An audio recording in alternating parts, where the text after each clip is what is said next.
जय श्री हरि। जगत नियंता अगर सो जाए तो जगत का क्या होगा? सृष्टि का कार्य कैसे संपन्न होगा?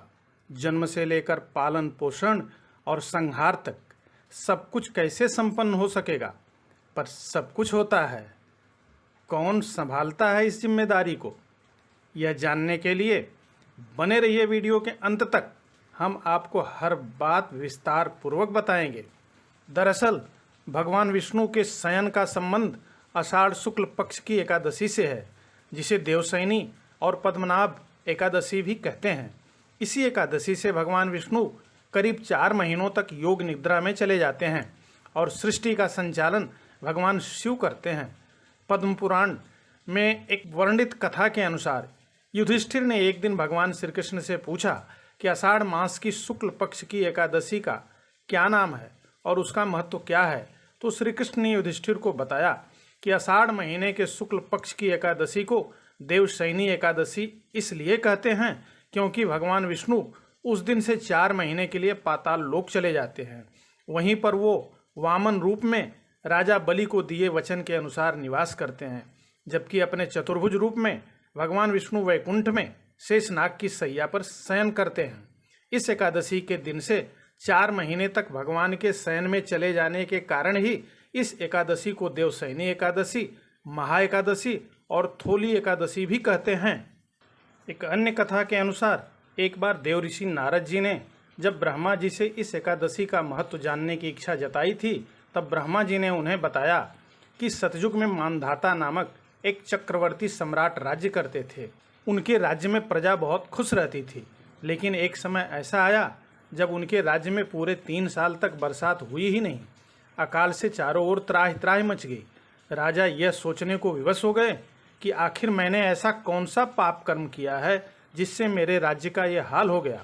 राज्य में उत्पन्न इस कष्ट से मुक्ति पाने के लिए राजा जंगल की ओर चल पड़े।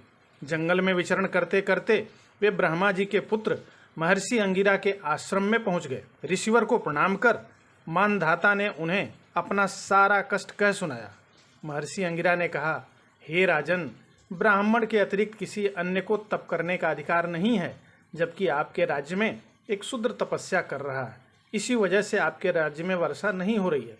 आपकी परेशानी का अंत तभी होगा जब उसका अंत हो। प्रतापी राजा मानधाता के चेहरे पर चिंता के भाव उभर आए। उन्होंने कहा, हे ऋषिवर, मैं उस निरपराध तपस्या करने वाले को भला कैसे मार सकता हूँ? मैं ऐसा कदापि नहीं कर सकता। कृपा करके आप कोई दूसरा रास्ता बताएं। तब ऋषि कहने लगे, हे राजन, यदि तुम अन्य उपाय जानना चाहते हो तो ध्यान से सुनो। आषाढ़ महीने की शुक्ल पक्ष की एकादशी आ रही है, उसका व्रत करो। उस व्रत के प्रभाव से आपके राज्य में अवश्य बारिश होगी, प्रजा का सारा कष्ट मिट जाएगा। महर्षि अंगिरा की बात सुनकर राजा के नेत्र सजल हो गए।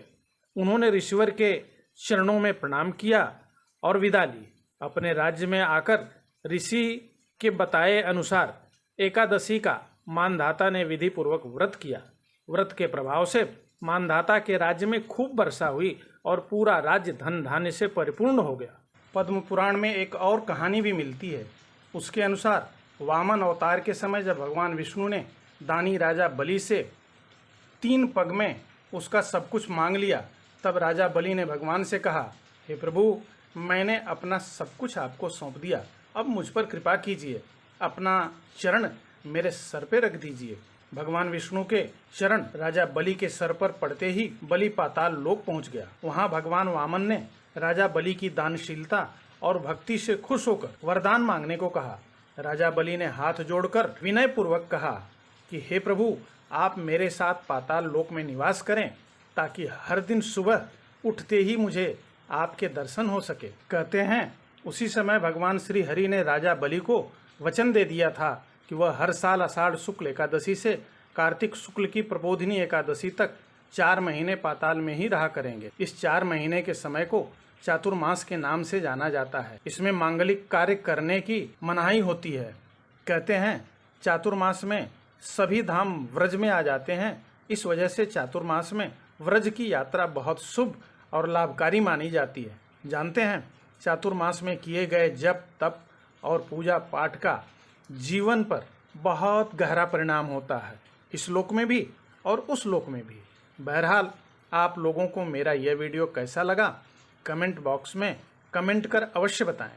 चैनल को अब तक यदि लाइक और सब्सक्राइब नहीं किया हो तो झटपट लाइक और सब्सक्राइब कर लें और बेल आइकन को भी दबाना न भूलें, ताकि जैसे ही कोई नया वीडियो अपलोड हो उसकी सूचना तुरंत आपको मिल जाए। मिलते हैं जल्दी ही एक और ऐसे ही वीडियो के साथ। तब तक के लिए जय श्री हरि।